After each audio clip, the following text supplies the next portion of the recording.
Peter. Hello.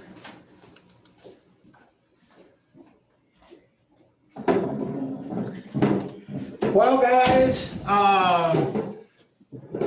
want to kind of pick up where we left off, and hopefully today we'll do three things. One, we'll look at Hellenistic Greek art.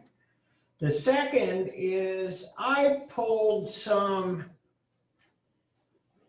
hot links from emails I receive all of the time. I get Apple News. Some of you guys probably get that. And I get a lot of other things.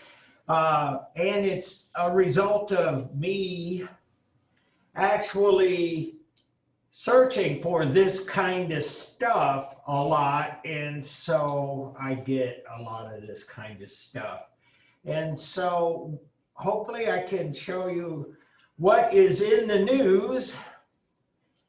And then the third part, Etruscans, the people who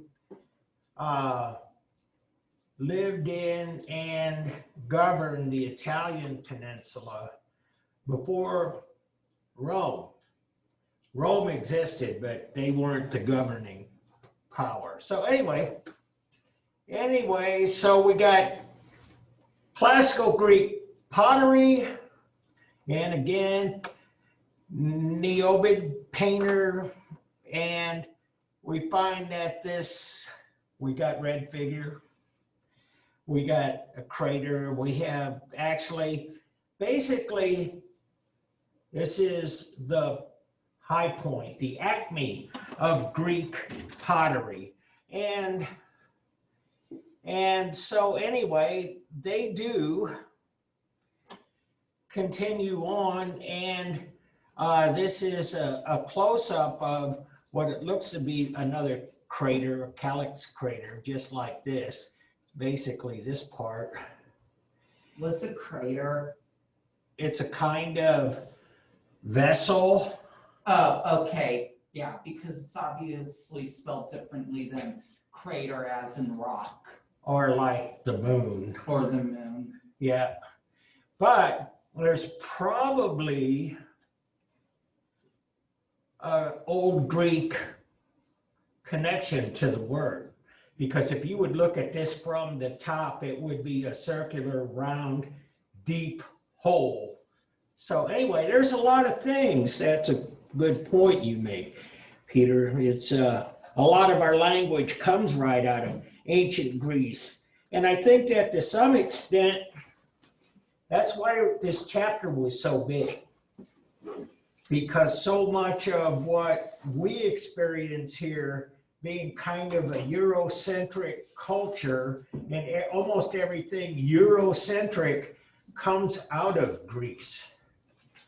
To be sure, there are other cultures involved, but Greek was the high point in terms of their science, their philosophy, their military power, astronomy, arts, architecture, so on. And so anyway, this is how they do, and basically they tell stories. But I wanted to get to this.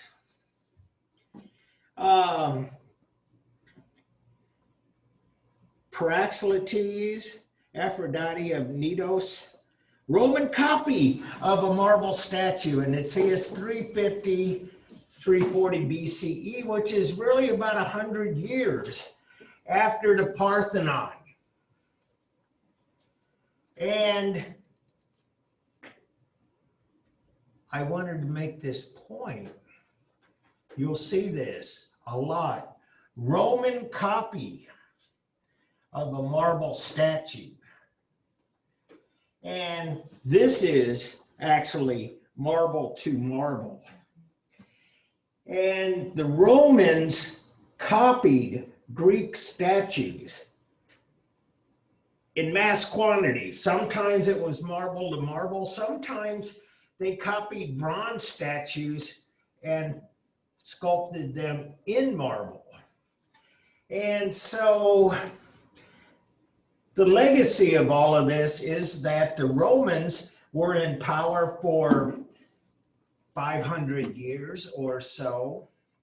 Very affluent culture, very much modeled much of their ideas. Their gods were based on Greek gods, their military based on the Greeks and Alexander the Great, a lot of things. And so anyway, they find all of these statues in the Roman or the Italian countryside. And a lot of the most famous Greek statues are Roman copies that were found by some farmer or something. And that is, in its own sense, its own story. Why would you find this beautiful statue, this beautiful marble statue in the countryside? Why would a farmer dig this up? And we don't know all of the time for sure, but there is a kind of a prevailing idea, and that is that in the later years of the Roman Empire, Rome was sacked a number of times. Do you guys know what sacked means? I was taking over, it was like burned. Yeah, it was.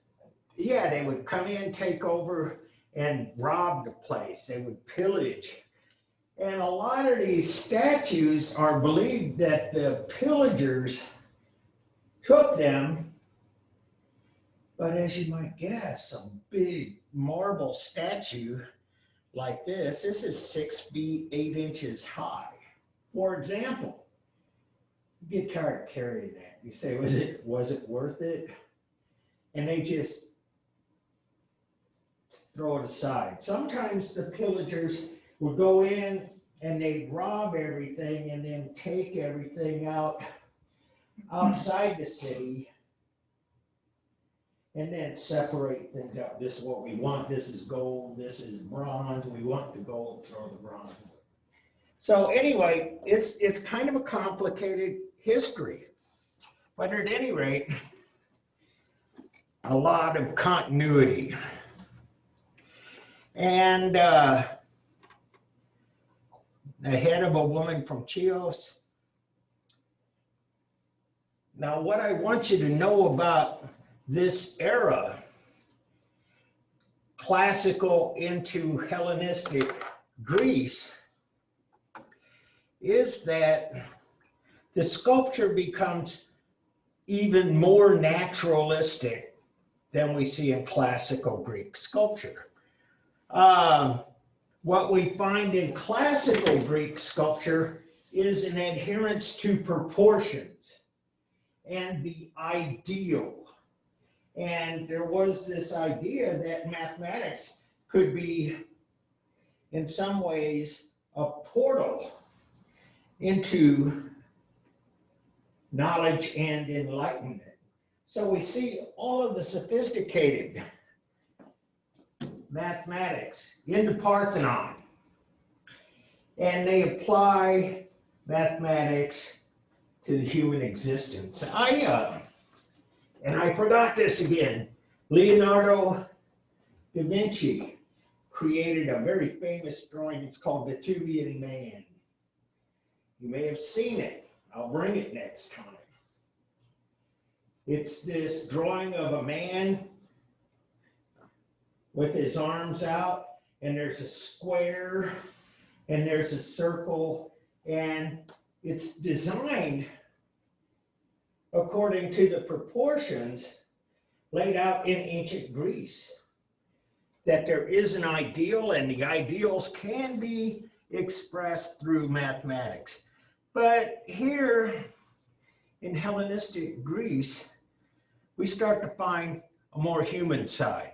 Much more emotional, much more, as I would call it, expressionistic. And so this is a different kind of crater. It's not a calyx crater, but anyway. And so here we go. The scraper, Roman copy of a bronze statue, 333 BCE. And that 330 BCE refers to the original statue, not when the copy was made. And it's the scraper. And it's not all there. Some of his fingers are gone. What the heck? What the heck is a scraper? Well, it's fall. Soon it'll be winter. Soon you'll have ice on your windshield. You'll need a scraper. Wait, there's something wrong with his theory. They didn't have automobiles. 300 BCE. Now, what this is about is the same kind of principle, a scraper, but what this is about technically is that the Romans and the Greeks, I should say, the Greeks were very much interested in athletics. And so we get a lot of that legacy through today. Modern Olympic Games originated in Greece. The marathon originated in Greece. Gymnastics, that's out of a Greek root word. So they were very interested in athletic competition. And one of the ways that, the primary way that they competed was in the nude. And the other thing that they did, and they thought this was a good idea, the athletes would cover themselves in oil. Much like bodybuilders do today. They oil down so you can get the definition of the muscles. That's, I don't have it, so he's saying. And so that was the purpose of the oil, was to give greater definition, because they adored the human body, and most of all they venerated the male body. But after the competition, the athletes would have to scrape the oil off their bodies. Why would they have to scrape it? Well, they didn't have. I was gonna say, once they're ever done with their competition, done if they ever won a race, or if they just scrape it off, or depending on where they finished. Yeah, they would scrape it off when they were done, and they didn't have some of the chemistry we have today. Like soap or body? Well, soap and water doesn't really get oil off alone. It just lays on the top. What they didn't have was degreaser soap, which is why, as you guys know, when there's an oil spill and all the birds and the wildlife get covered in this petroleum goo, the people that rescue these animals get the Dawn or some other kind of degreaser, and they clean them up, because regular soap and water will not do. They didn't have that. So basically, they would scrape as much of that oil off their bodies. And so anyway, you can see the rest of it's kind of self-explanatory. Tall, muscular, athletic, handsome, everything the Greeks adored. And so, but I was talking about expressionistic. In classical Greece, almost everything was idealized. Weary Hercules by Lysippos. And this is 320 BCE, so it's kind of after another 120 years after the Parthenon. And so things, in this case, are exaggerated again, if you will. He's got a lot of bulk, but he's old. He's weary. He's leaning. He's tired, demonstrably so. And you won't find these kind of depictions on classical Greek pottery or in classical Greek sculpture, because this has a level of humanism or expressionism that you don't find. And so the weary Hercules, and the other part has a big long beard, so you think he's old. That's one of the ways that the Greeks portrayed age, and in most cases, wisdom.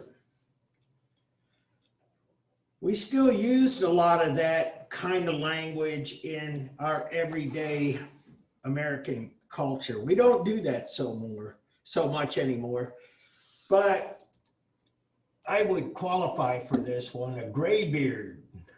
You ever heard of a gray beard? That was supposed to be the old professors that been in academia for decades. The gray beards were the senior faculty and the deans and stuff. Anyway, we still make those associations sometimes, but a lot of times we don't. And why would that be? Our culture is changing, and I think that these examples are small indicators of how culture is changing. To call someone a graybeard might be seen as a sexist term. There is no counterpart for a senior faculty woman. You have a beard, you know. And there are a lot of things. I would go on about some of these things. There was, in the early days, almost 50 years ago now, the early days of feminist art history. One of the first terms that they attacked, tried to do away with, but used it as a demonstration of sexism in culture. Old masters. You hear about Rembrandt and Da Vinci and Yep. old Or masters. of Da Vinci. Yeah. But there was no counterpart term for women artists. All of the old masters were men. And so anyway, somebody, Rosika Parker and I forget who else, they wrote a book, Old Mistresses, and they described how women were sort of excluded, deliberately written out of art history. That's my grad school days. Sorry, I took a class, Women in Art, and learned so much. Anyway, based on a bronze statue of 320 BCE. Head of Alexander the Great from Pella. Any of you guys have Pella windows? Just saying, this are where all of these names come from. That's from Pella, Iowa, which was named after Pella, Greece. Anyway, you say it. And so it's 1 foot high. It's a very small head. And when I was looking at this and trying to think about what I wanted to talk to you about,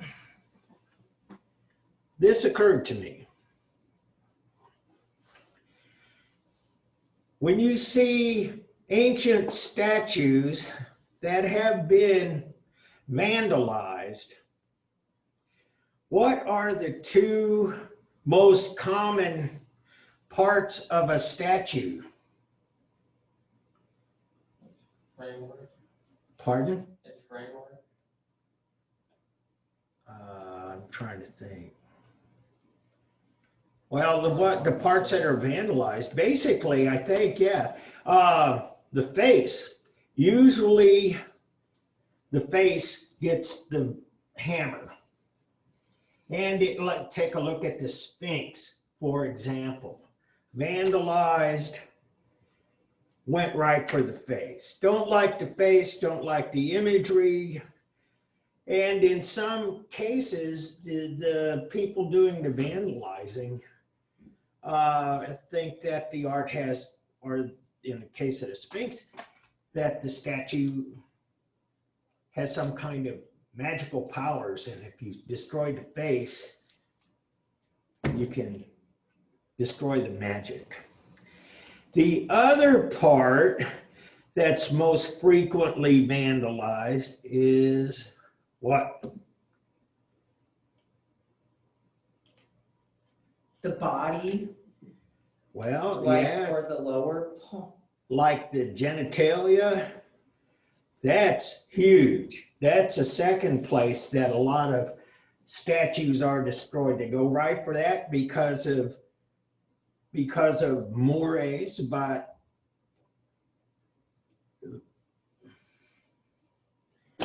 about what's appropriate, the idea of nudity and so on. And so anyway, that's what you'll see. And that's why that occurred to me, is that because it looks like somebody went after the nose here and started to destroy the face. Obviously, that's just a guess. But anyway, pebble mosaic. What? Oh, that's you. Yeah, okay.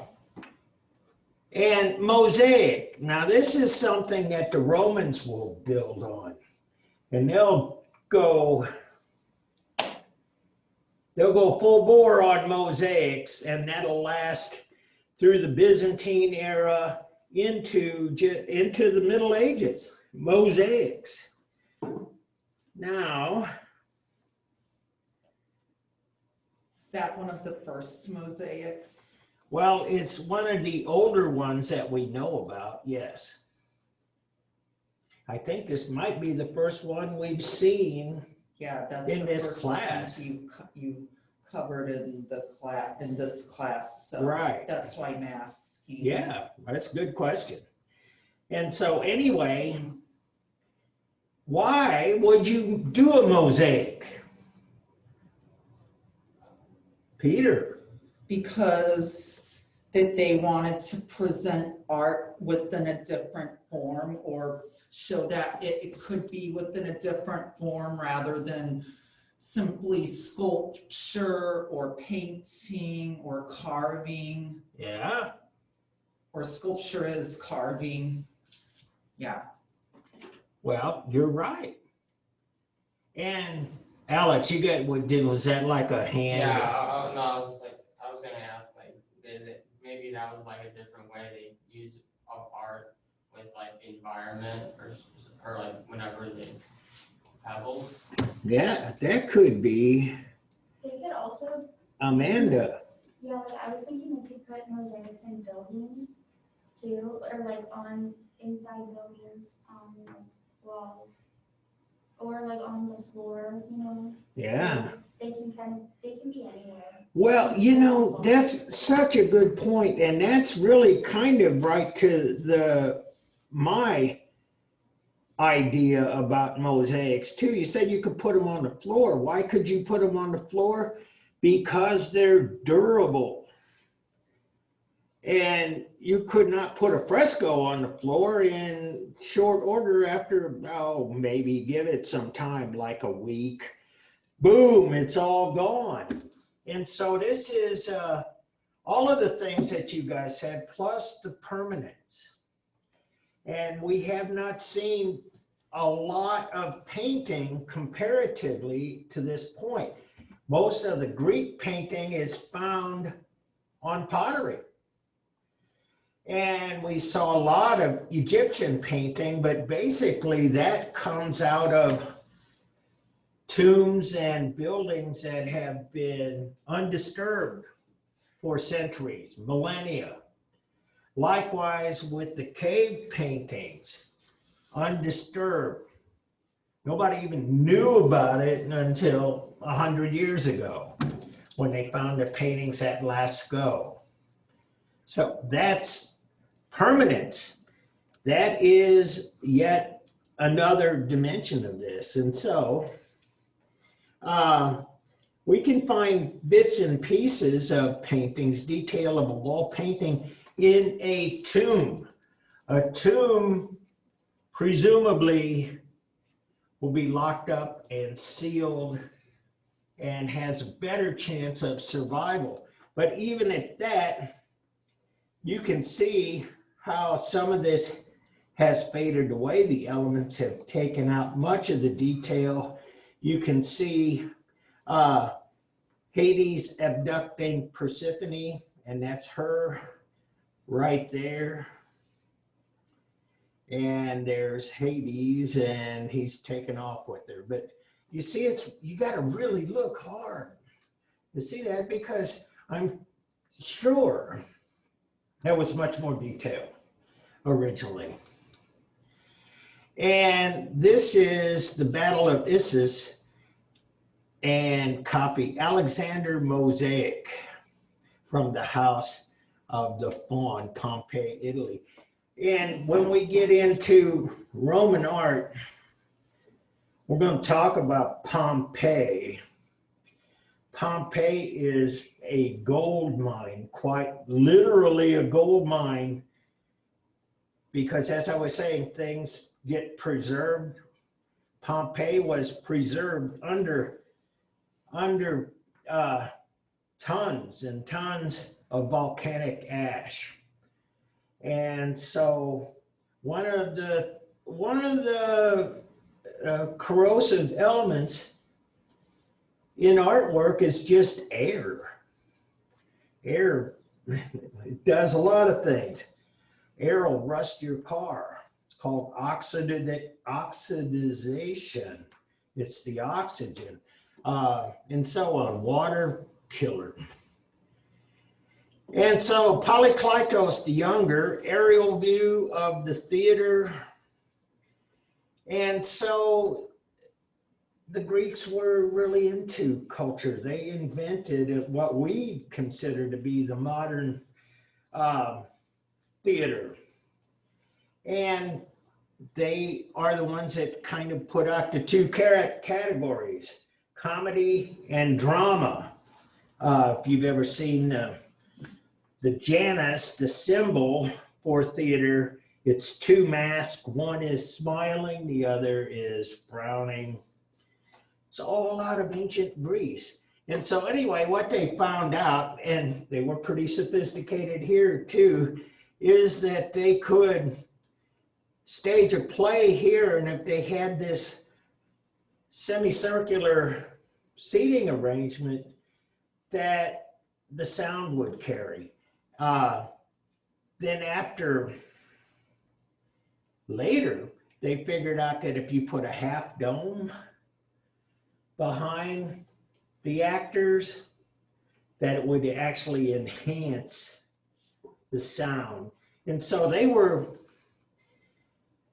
staging plays without the use of amplifiers or microphones or anything like that, which in its own right, pretty sophisticated.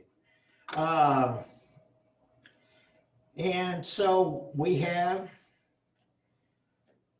ruins. the Corinthian capital.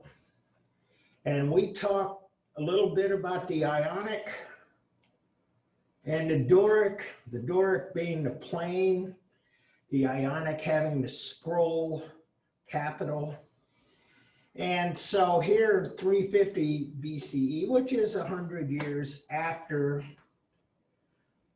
the Parthenon, they developed this floral pattern, much more ornate.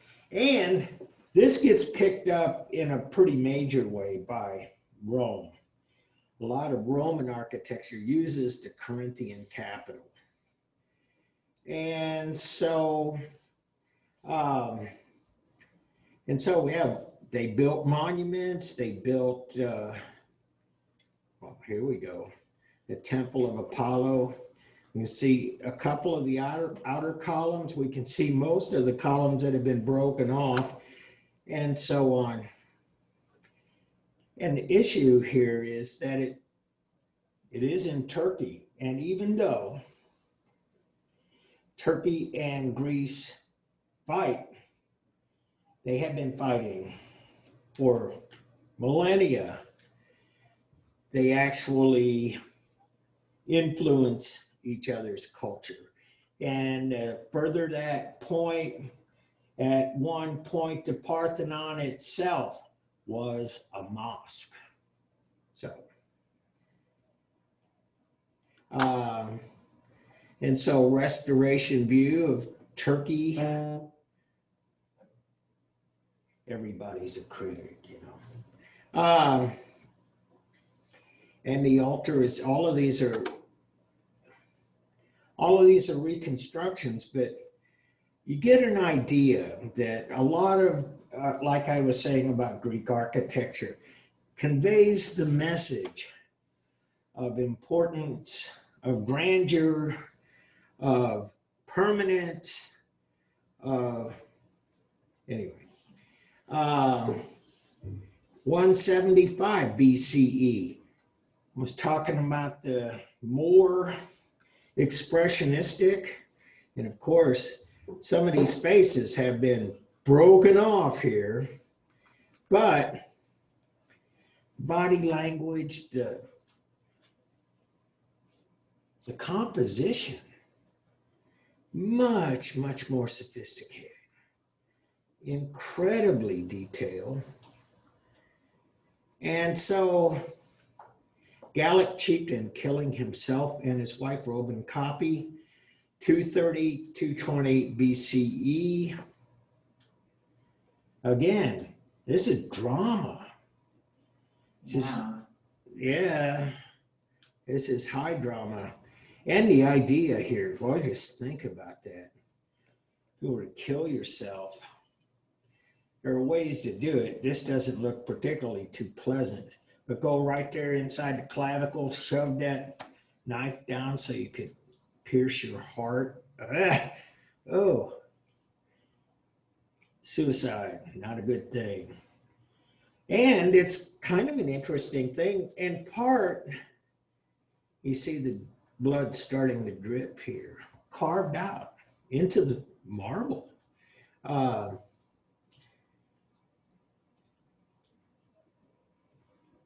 The idea, he's holding her up. You can see that arm actually supporting her weight. You can see her weight trying to fall, her whole body position succumb to gravity because she's dead. She just, anyway, amazing by 220 BCE. And a dying Gaul, Roman copy of a bronze statue. You guys know where Gaul is? Well, that's modern France, actually. It's where the Gauls lived. And so anyway, dying Gaul. And think about comparing these, and this is a shorter PowerPoint, but some of the other dying warriors we've seen, by comparison, are stiff. Sometimes they don't even really appear to be dying. They just kind of appear to be people laying down. But this, the agony, the suffering, way that its head.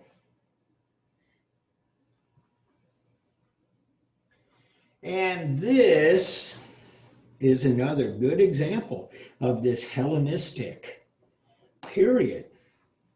Of course, we don't have the head, but they call this Nike of Samothrace because of where they found it. And this is, how many of you wear Nike shoes? Named after Roman goddess.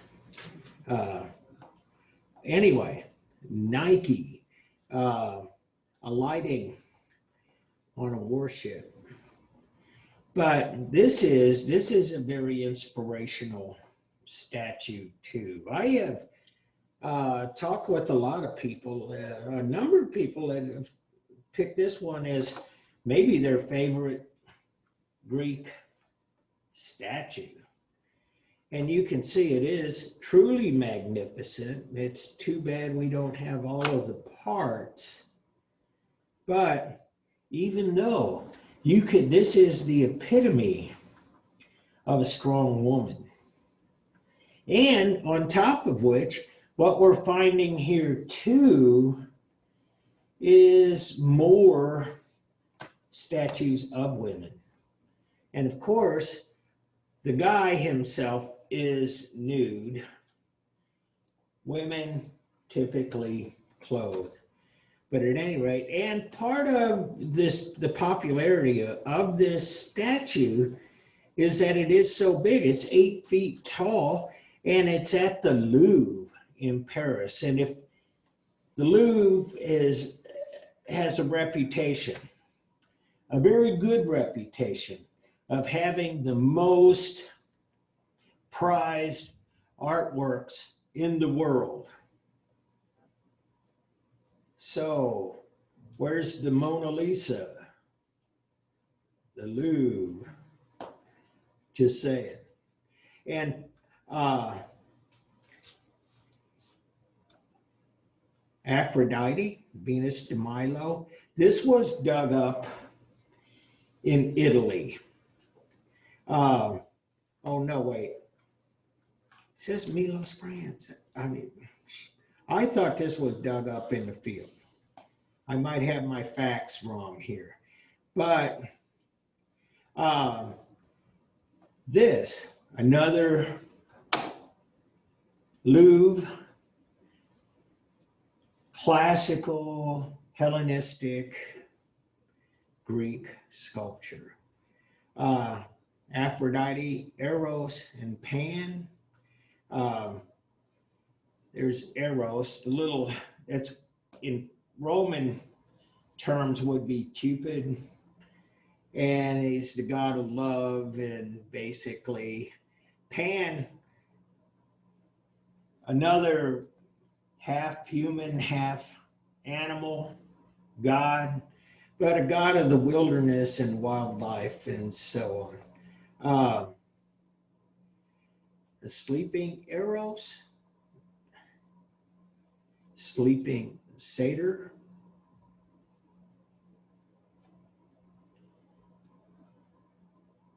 seated boxer. And this is even a little newer. I'm going to point out a couple of things here. And that idea of realism and expressionism, a seated boxer, and again, he's got the beard, so we know he's old. And he's an old fighter.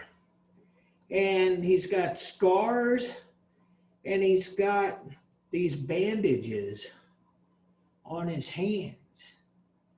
And that's not unlike boxing today.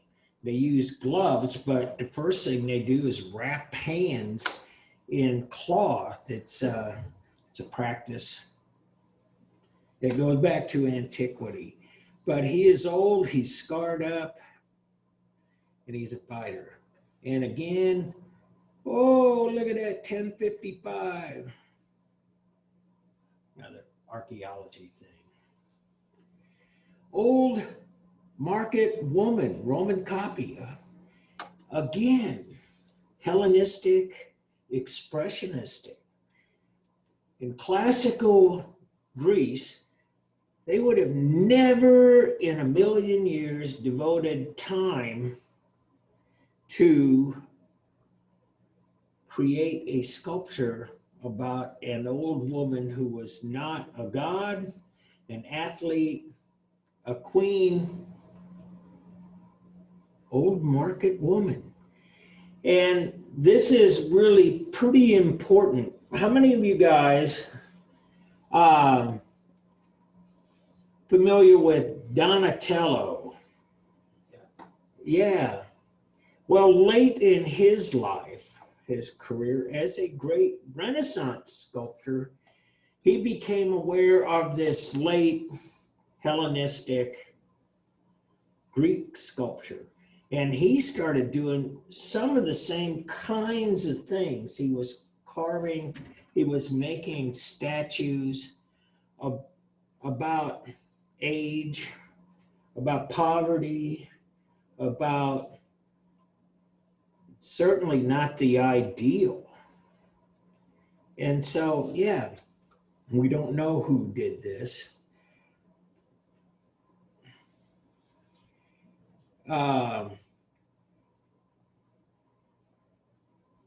I want to get to this.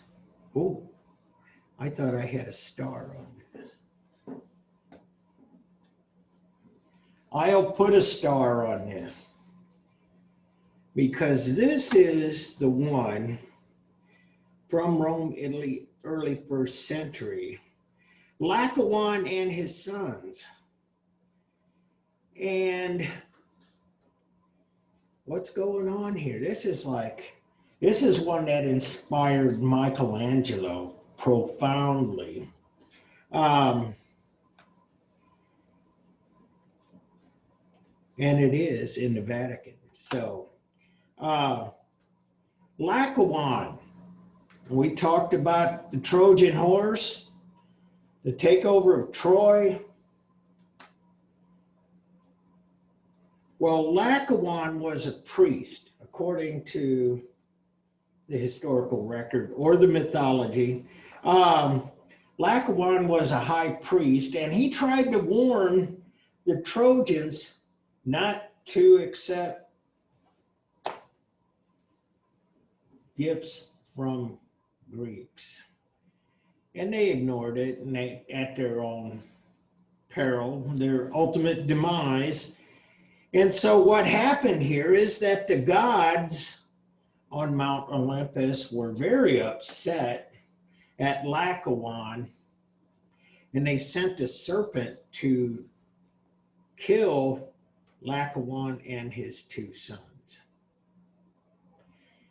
And so there's the serpent, and this thing is huge. It's wrapped around his arm, around the back, around his leg, through here, around his leg, back, around, up, all the way. I mean, this serpent is doing its job. It's assigned task of killing these guys. But I want to add to that too, the expression on the face. You know, it's not this kind of ideal mask that you see on classical Greek sculpture. And in fact, classical Greeks kind of like the idea of an expressionist, expressionless face, because they were interested in learning, thinking, rationality, and we know we still do some of this today, that we think emotional is the opposite of rational. There's a lot of argument saying that's not really true, but at least it those kinds of ideas do generate from antiquity. And so, yeah, they're fighting for their lives,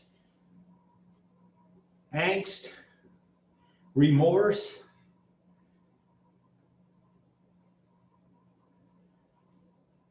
And so, another nose, another hammer. And so, that is Greece. And let's see.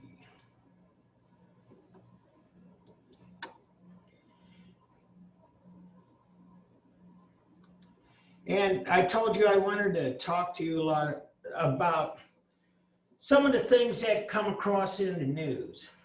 And I heard a scholar say this, and not in jest, but in all seriousness, you guys, or us, I can include myself as somebody still learning, there's more information about ancient culture than there has ever been, except during the times of those cultures, obviously. But discoveries are being made. It's what I like to term a growth industry. If you want a career in archaeology, ancient history, and so on, that's actually doable. There is much interest in recovering the past. And it's like there are armies out there.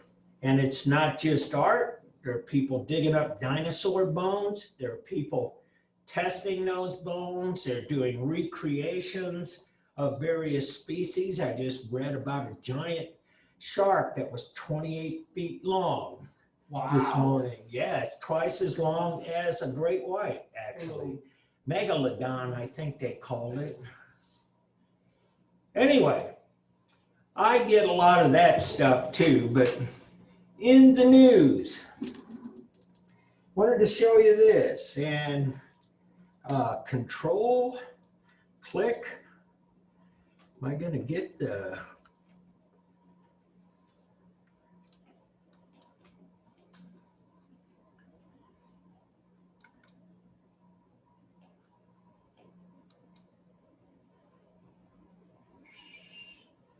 I was afraid this may be the case.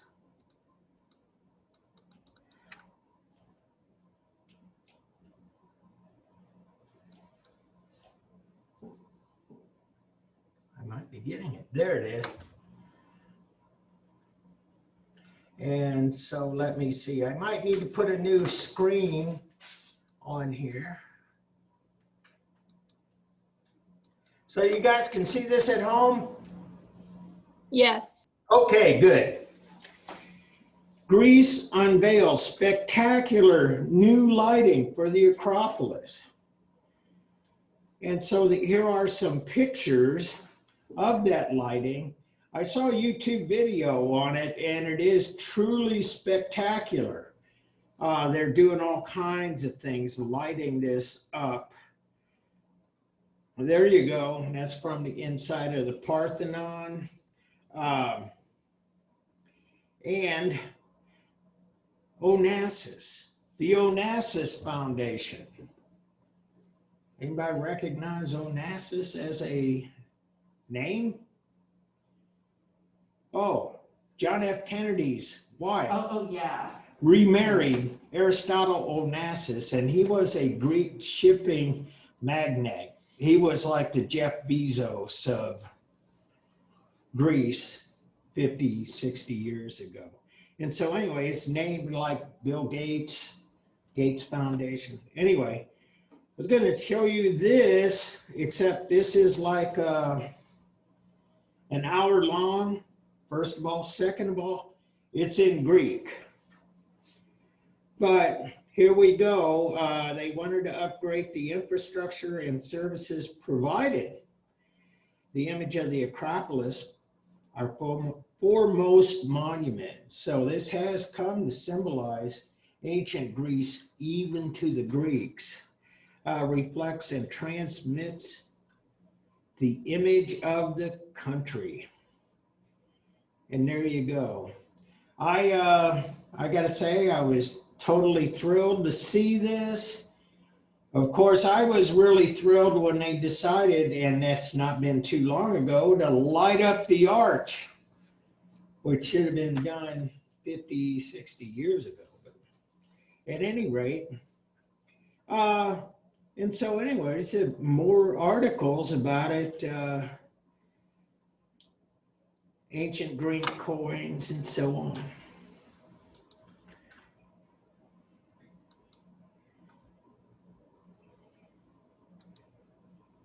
Share.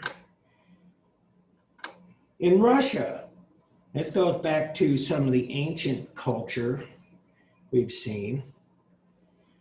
Let me get this on for our folks at home.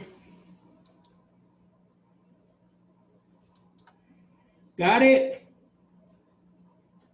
Yep. Okay, good. Fox News. Hey, just saying. 2,500-year-old grave packed with daggers, knives, axes, skeletons, including a warrior woman, has been found in Siberia. And here is the big picture of it. And these are the warriors, and there are some of the artifacts, and there are other ones. Iron Age princess adorned was found. Fragmented hews in an open area of Les Caillards, France. So these things, that, like I say, they're happening all the time.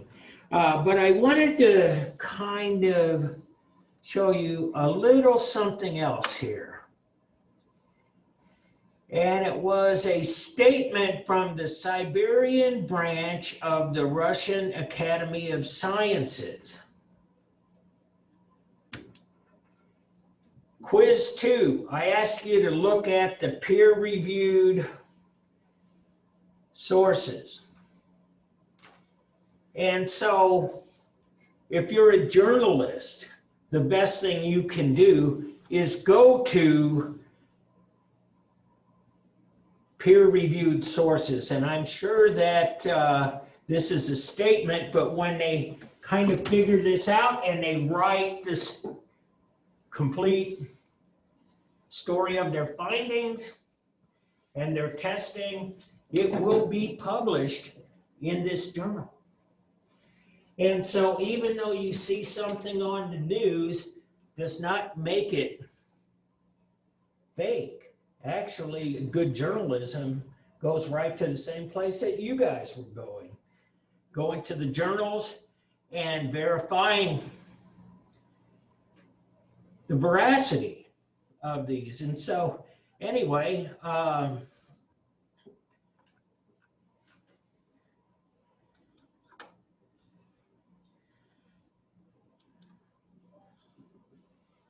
let's see, there we go, share. And I was talking about the Mona Lisa just a little while ago. And let's get a new share. Share. You guys see it at home? Yeah. Okay, thanks, Megan. No, this isn't the plot of a Nicolas Cage movie. A special camera was used to go deep into the famous painting's nooks and crannies. And so this is, and it appears, the Journal of Cultural Heritage. That's a peer-reviewed journal. That's where you find a lot of this stuff. And so next semester, we'll take a better look at Renaissance art, but this is a good example of some of the technology that art historians, archaeologists are using to find out more about this stuff, and even something as well known and as well documented as the Mona Lisa still has a few secrets. And so anyway, one of the things that I wanted to show, I don't have it here, I was in something else. But they used a camera and digested with Lumiere technology, high resolution, multispectral camera. And what I wanted to show you, and this is kind of part of it, is that these old paintings, they were made permanent. We talked about mosaic and permanence. Well, Leonardo did some experimenting with making his paintings more permanent. Sometimes they worked, sometimes not so much. But the Mona Lisa has this surface that kind of looks like this, and it's called craquelature. And that is that it has all of these tiny cracks on the surface. It's because in part the varnish had shrunk, expand, contract with temperature changes. Anyway, so from what I could gather is that the camera, the multispectral camera, actually looked at these little cracks and kind of put that together using some kind of digital algorithm. And so, let's see. New share. There. Share. Oh, I was going to go to the Etruscans, but this is like too cool. You can see I got this on my phone, and I put it on here. Oh, wait, this is the wrong one. Hey, no, that's not the shark. Well, anyway, 13 coffins closed for 2,500 years, discovered in Egypt. Wow. Yeah, it's amazing. It is amazing. I thought this was kind of interesting too. This guy named El Anane spoke, and he's really like the tourist guy, not really the guy in charge of antiquities, but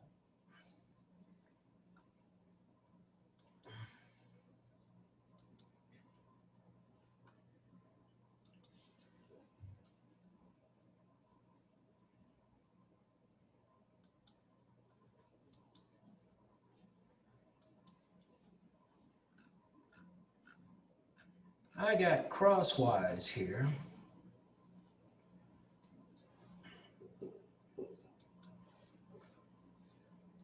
And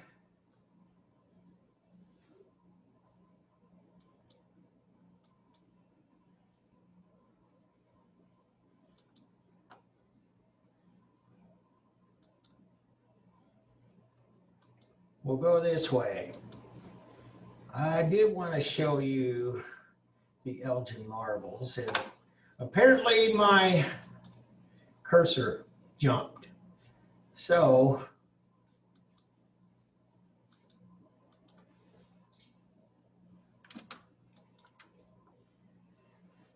here it is, and I know we're getting close. Yes. Okay, let's share this. with everybody on Zoom. You guys got it? Yes. Okay, sorry for the delays, kind of got crosswise. The British Committee, excuse me, for the reunification of the Parthenon's marbles. I got this because it's a follow-up to the video I showed you on Wednesday where they were talking about Lord Elgin, and he came and got all of these statues off the Parthenon. It has some pictures here of, for instance, there's a history of the marbles. There's the Parthenon. This is the museum we were talking about. And so anyway, on this site, you can learn more. And it is basically an effort to negotiate the return of the Elgin marbles. And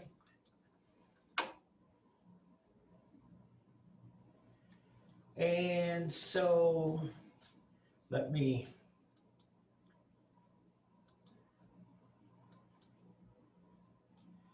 and there are, and again, a lot of this stuff is in Greek, but it's right where you get the best information. And so anyway,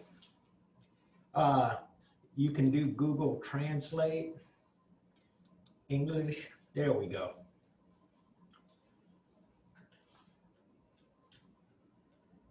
So if you're ever in the neighborhood, it's well worth your time, I'm sure. I wish I could go. I wish I had a lot of money and we could all get like rent a plane and go over and see it this weekend. But come on, Powerball. Anyway. So this is probably a good time to ask you guys if you have any questions for me. And we can start on Etruscans, which is kind of a short chapter, and there's a few critical points to be made about the artwork and the architecture. And it is kind of what the Aegean was to Greece, the Etruscans were to Rome. And they lived and thrived alongside of Greece during the classical period, but they were not quite as advanced, but we'll talk about that. We good? Yes. Yeah. So enjoy this beautiful fall day. I can't believe it's so nice today. And so I'll see you guys on Wednesday. Thank you. Yeah, you bet. Thank you. See you Wednesday. Okay, thanks for visiting.